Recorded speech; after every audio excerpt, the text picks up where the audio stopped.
Hi, I'm Mandelyn Royal, and I would like to welcome you to another episode of the Poultry Keepers podcast. Joining me in the studio are John Gunterman and Rip Stalvey, the rest of our podcast team, and we're looking forward to visiting with you and talking poultry from feathers to function.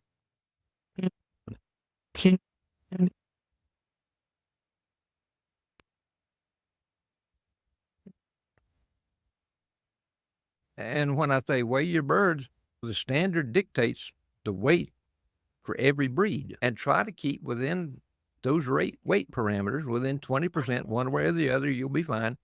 But once you start going over that 20% too much in weight, you got a problem going on. Sure. And that tells you need to regulate the amount of feed your birds are consuming. And the only way that I know of to do that effectively is that you limit the amount of feed you're feeding your birds.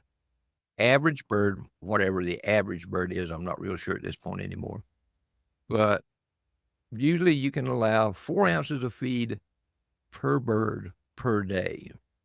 And that, here again, that depends on the quality of your feed. I feed a real high quality feed, and I started mine out at 4 ounces per day once they matured. And it didn't take long before I realized, hey, this is too much feed. I got to cut them back. And I'm down to the point now to where I'm feeding a little bit less than 3 ounces of feed per bird per day. About where I am now. I judge it by when they go to bed. I look at how much is left. I've put enough out so it's gone by the middle of the day. And then I put some out for the end of the day just to fill their crops before they go to roost for the night. I think it's important, though, that we should mention this is all after grow out. This is post 16, 18, 20 weeks. For that first minimum 16 weeks, I want to keep food and grit in front of them and water at all times. Yes. As much as they can possibly get down whenever they want it. Yeah, I generally pre-feed all the way up until I get an egg. And then once I start seeing the egg, then I've come around to the idea of limiting their feed. I used to free choice feed everything all the time until I started running into that pickle when those girls get to be 1 year old. They're not laying when they should be. I start picking them up. They're obese. They're fat. They're not productive. And that's where I did start to see that value in monitor their condition and keep them a little on the lean side, not bony or anything, but don't let them get fat. And keep them interested in foraging. They're like, oh, we're out over here in the feeder. Let's go look for bugs and worms. 1 ounce of feed doesn't sound like very much when you talk about savings. But when you figure you've got a bunch of mouths to feed, like 10 or plus feet, and Mandy, I don't know how many birds you've got, but that 1 ounce would be a substantial savings for you. Yeah, it adds up pretty quick. And right now, when I'm in peak grow out season, I have birds of all ages. I might be blowing through 1,200 pounds a month. Yeah. That's a lot of ounces. It's a lot of ounces. You're exactly right. That's a lot of dollars. I'm pretty excited to see the drop in consumption just by changing the quality of our feed, because the cost wasn't that much more, because I was spending anywhere from $19.99 a bag up to $23 a bag. And that was for mid-tier crumble feed. And then when I switched over to Jeff's formulas and I started getting it as a milled feed, it took the cost up to, like $26.50 a bag. But I'm saving more money by spending a little more initially. It shows in the drop of consumption. And then the birds are better on it. They have a different contentment to them. They don't look at me like they're still starving after eating half a feeder. And you probably get really neat. More eggs, better quality eggs. Yeah, eggs better that hatch quality easier, eggs, stronger sure. chicks, better fertility. So it's And not it just doesn't cost much more, a couple bucks. I did some figuring on that. You're talking about how much it costs. And I compared my high-end feed, which I'm paying the same thing you are, about $26.50 a bag, 50-pound bag, to one over here at our local Big Bucks Farm Supply. That was, I got the numbers right here. Hang on. $23 a bag. Okay. Initially, my feed cost me $3 more roughly a bag, a little over $3 more a bag than the big box brand name. But when you figure out that your birds on this high quality feed are going to eat easily 20 to 25% less feed than when you're feeding those lesser quality feeds. They feel like they have to eat more because they're not getting the nutrition they need. But when you use a feed that is nutritionally dense, it's well formulated, it's balanced for their needs, it has the proper levels of amino acids, the proper levels of vitamins and minerals, they don't need to eat as much feed. And it's fresh and delicious and nutritious. But when I factored all of that in, okay, you know how much more it costs me to feed a bird than on the feed I'm using versus what I could get in the store? Oh, the other way. Cost me about a penny more per day to use a high quality feed. But then with the improved hatch rates and the improved egg quality, that turns into additional gain. Additional revenue, yeah. Sure. Better egg production. You get 10% bump in your hatch rate by feeding better, and you're getting 10% more chicks. That makes that little penny more totally worth it. And people who they have hens to lay eggs. Higher quality feed is going to give you not only more nutritious eggs, it's going to give you more eggs in the long run because you're going to see your production bump up. If you go from a lower quality feed to a high quality feed, the notice and the changes will be pretty dramatic. Especially on grow out, because naturally the body cavity is going to develop better and stronger and more appropriate to the laying. The bird's just going to be bigger and healthier and better developed. Yeah. And Mandy, you've been doing them, although I think you've about wrapped up your feed study right now. Basically, Mandy can tell you, she can reaffirm what we're just talking about, that you get more growth, more body development. I'm so excited. I'm doing a second trial. I just faked in the incubator yesterday. Just knew it. Oh, good for you. I knew that was coming. I only said 106 eggs, though. Only. Hey, you know what? That's a smaller number. You should try my little experiment about weighing all the chicks every day for the first 3 weeks. Oh, that sounds tedious. It is, but there is so much valuable information. So a friend of mine was weighing her chicks daily, and it was really neat to see just how big of gains they can actually do in a single day. Yes. Yeah. When they're eating good and they're getting everything they need, daily gain. They're like little balloons filling up. It's almost scary how fast they can grow. Yeah. And then if you look at them across their cohort, by the end of 3 weeks, you can tell who your rock stars are and who can be sold off as still a very good started chick. More suitable to just do breakfast eggs. Yeah. Mandy, have you gotten to the point yet where you've totaled any numbers? For example, I know you try to process your birds at about 16 weeks, if I remember correctly.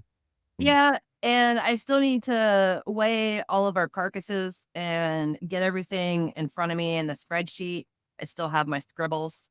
I understand that. I was just wondering, are you seeing better fleshing at 16 weeks on this new feed, or are they attaining better flesh in less than 16 weeks?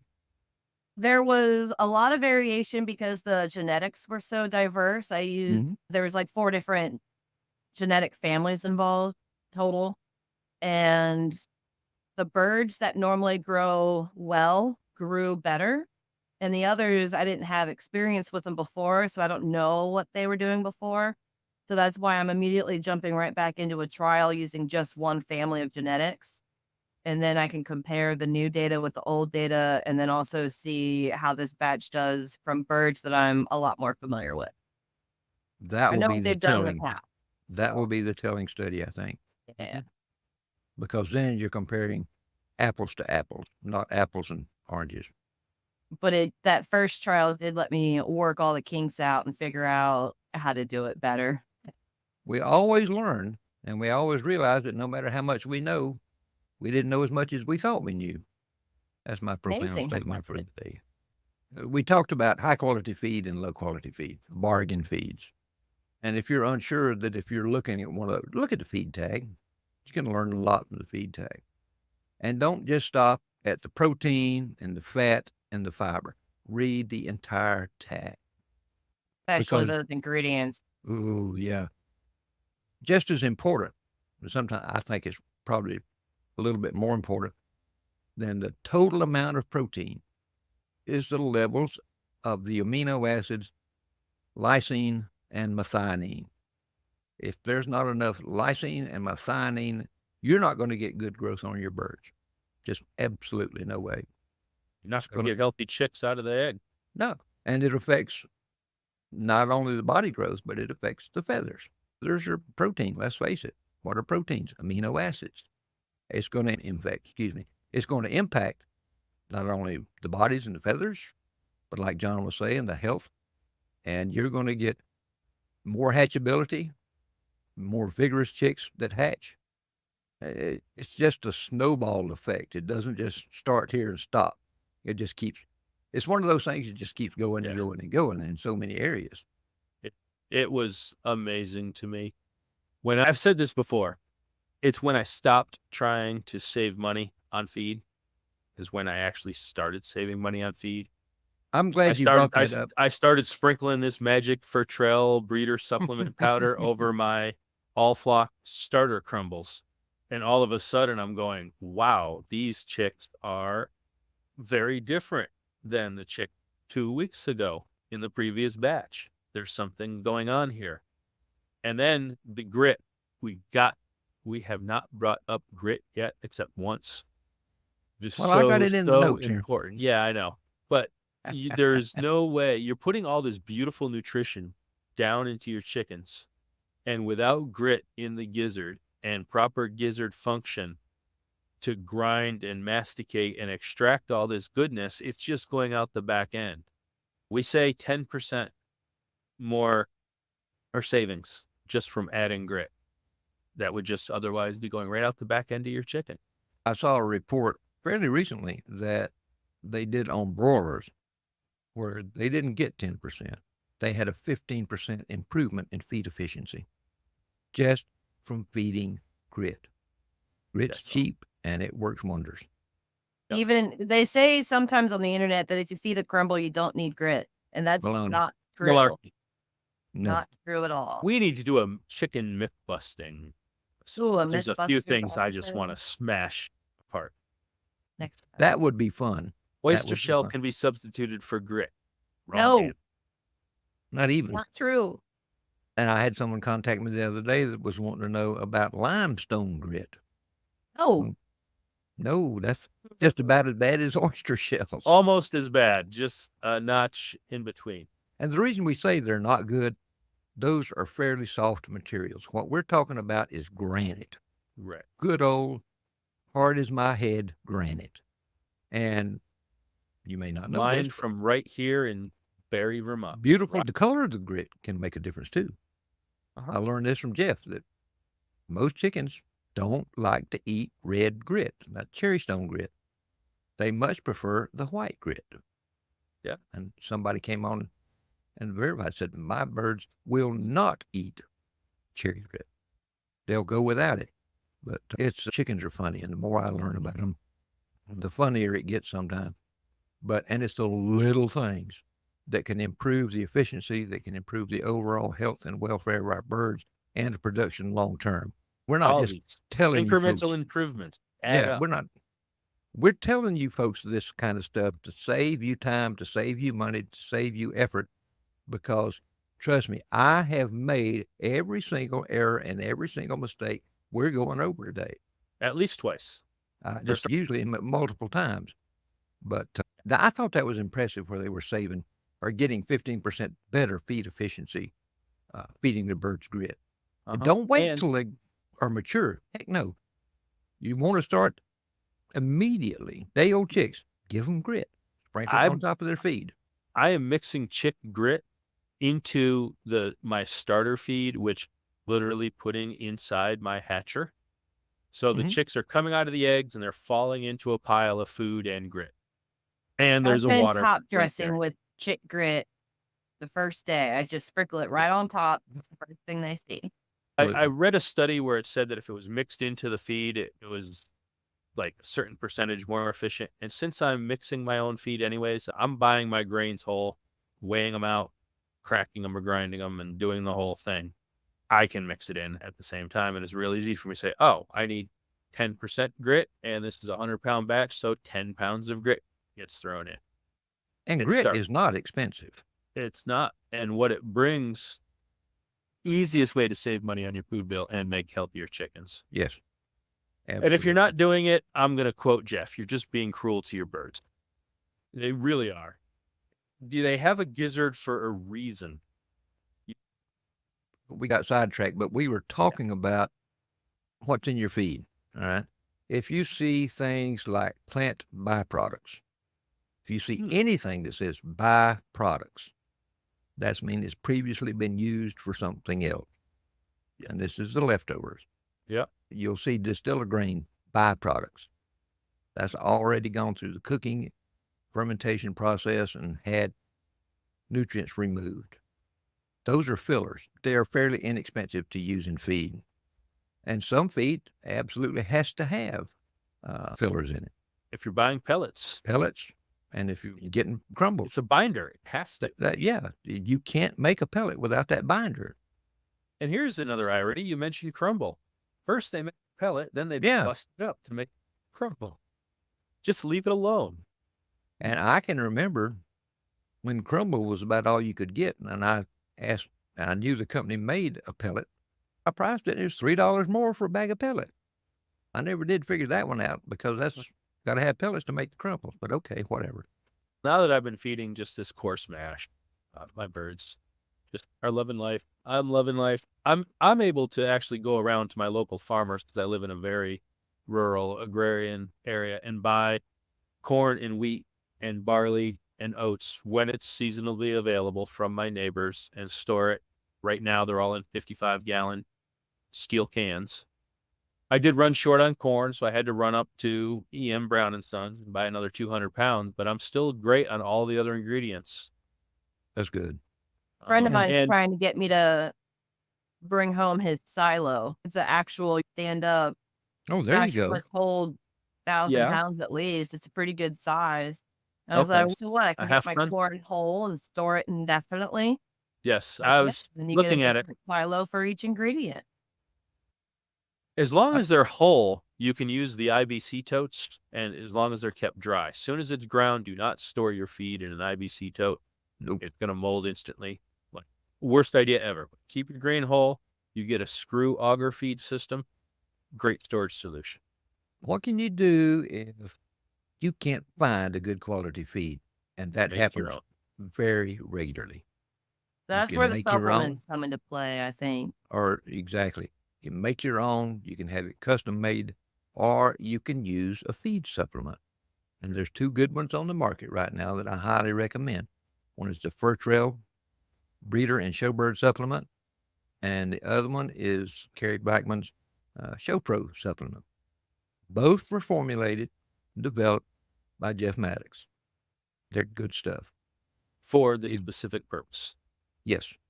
The Show Pro, if you're into showing birds, it has some added cysteine, the amino acid cysteine, for improving your feather quality a little bit, if you have that concern with your birds. Plus, it has a couple of other ingredients that are not in the Fur Trail product. You think, oh, that's expensive. Yeah. But it's one of those things, yeah, the Fur Trail supplement, $50 for 10 pounds. But you use such a small amount. For an average large fowl, you're only feeding them a teaspoon of that stuff a day. Yeah, you better keep that in the freezer along with your coffee because you're probably not going to use it all before it ages out. And it keeps perfectly in the freezer.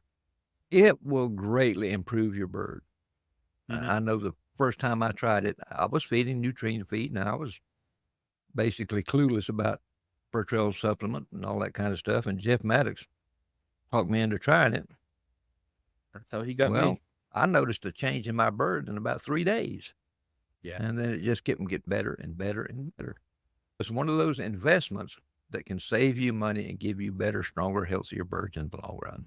We talked about the feed and the supplements and their nutrition to help them be as productive as possible. But there's still another way where things get lost, which is if they're wasting. Oh, yeah. Yeah.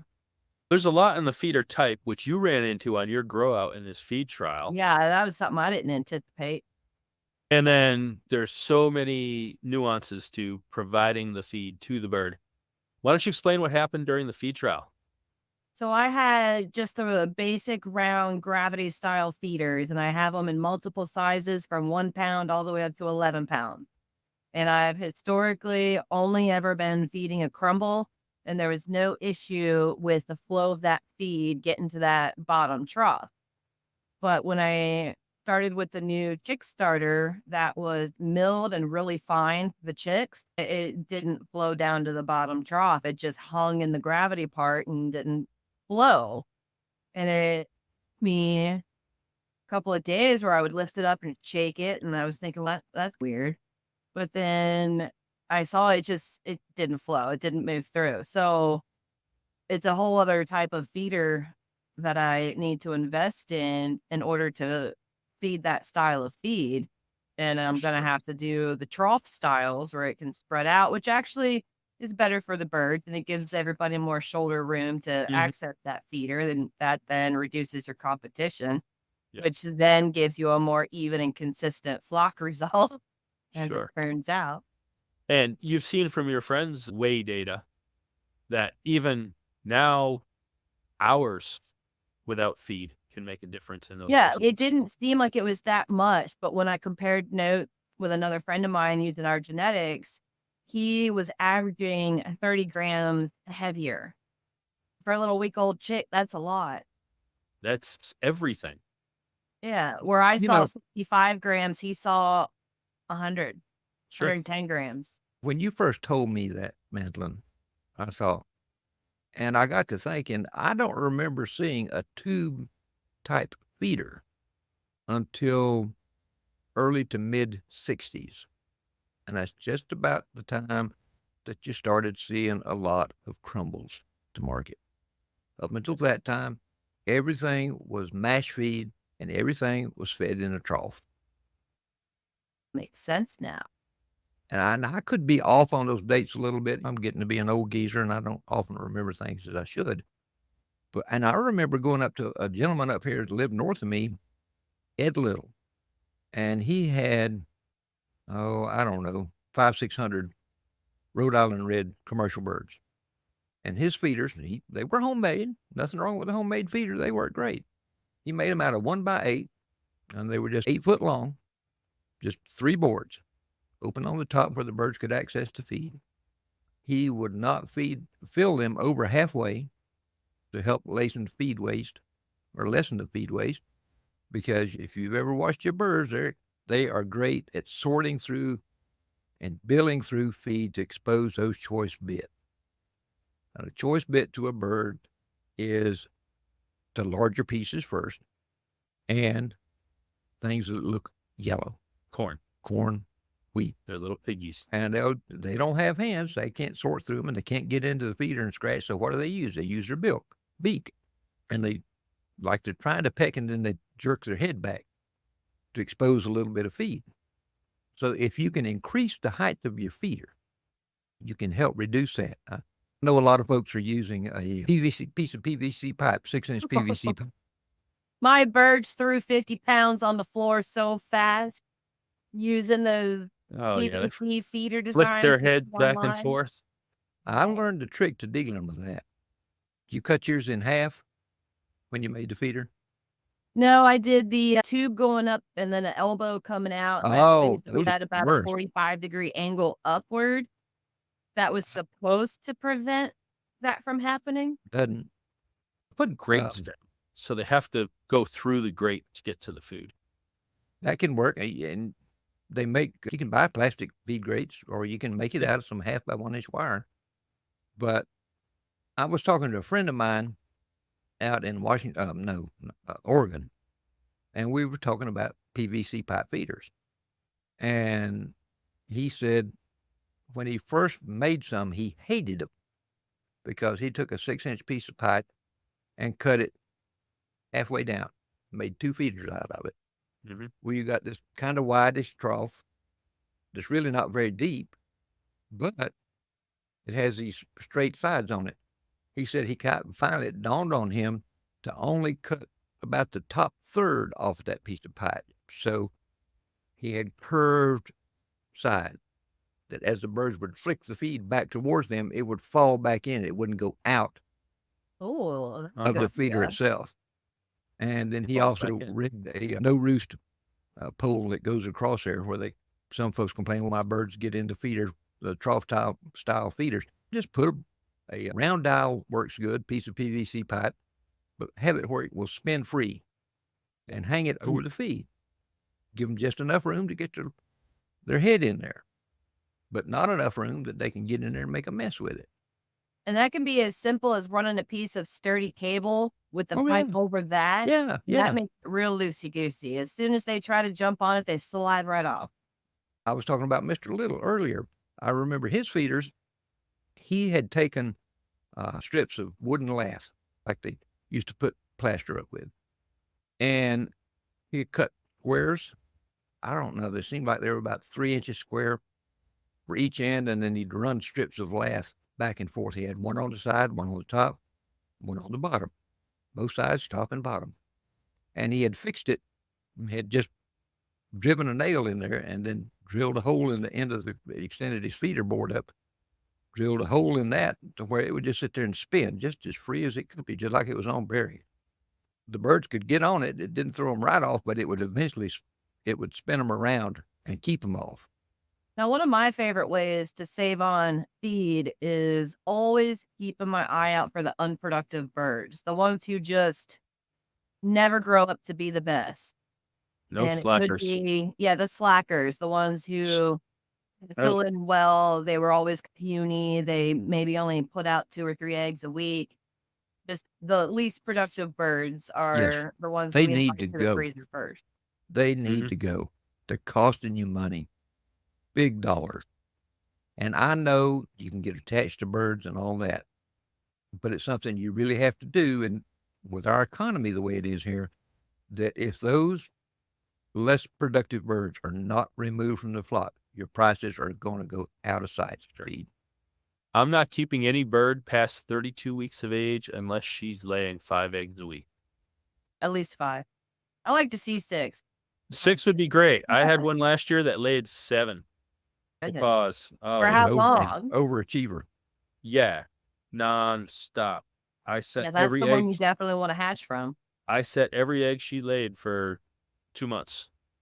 See, Rate that of brings laying up the another box. point, though. It's so hard to overhatch and get yourself into a bind.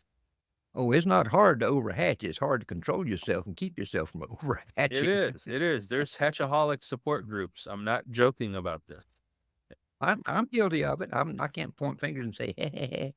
I can't do that because I'd have to point right back at me. Yeah, so budget for the number of birds you can afford to raise.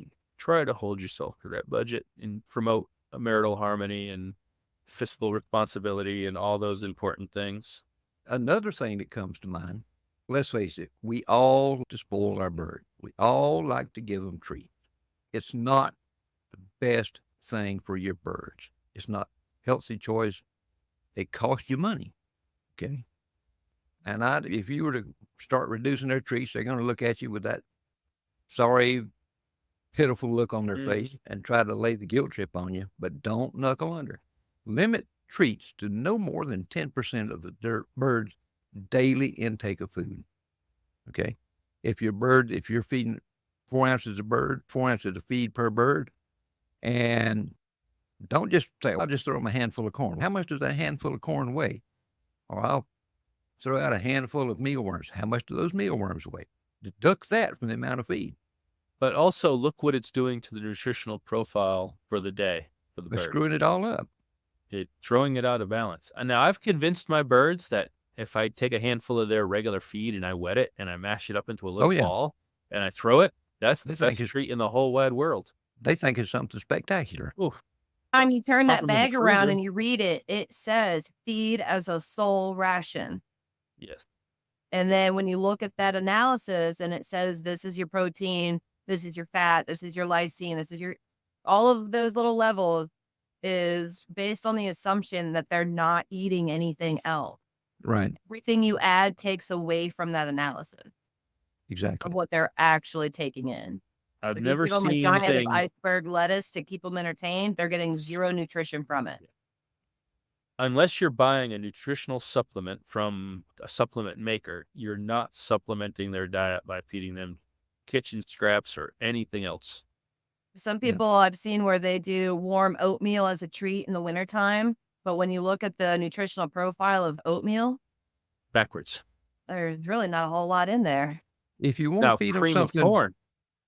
if you want to feed them something warm, just take some of your feed and add hot water to it.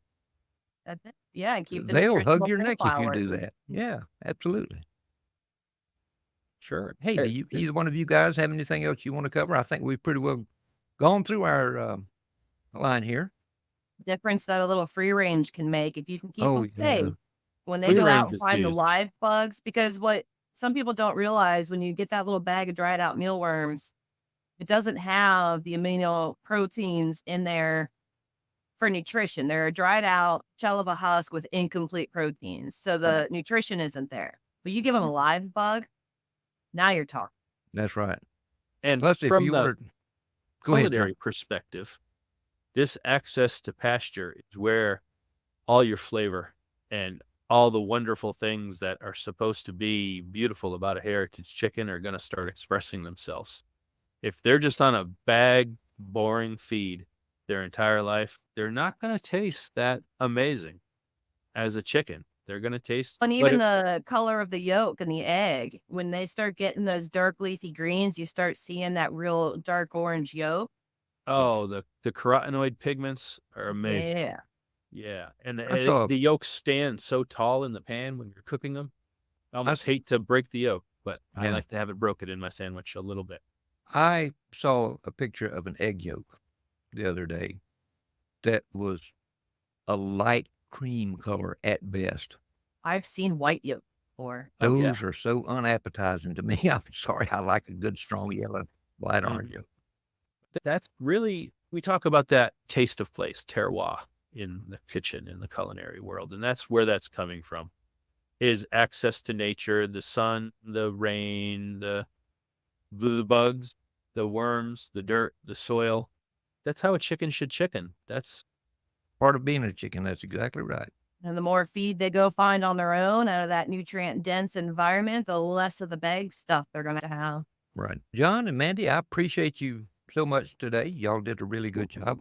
I had fun. I hope you two did, and I hope our listeners had a good time and learned something from us today. I just hope we saved some people time, because it can Yes. take a lot of time to learn. You didn't save any money at all. Actually, you spent a lot more. You spun your wheels for a little while. You scrambled for a little while. Let us Yeah. save you that time and Yeah. just do it the best way you can afford. And it'll help your birds a lot. it will. And you will be a much happier camper because of it.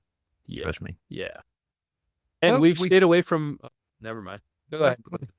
I was I just say, going we to say, stayed away from my trigger point. I wasted 2 semesters on fermented feed.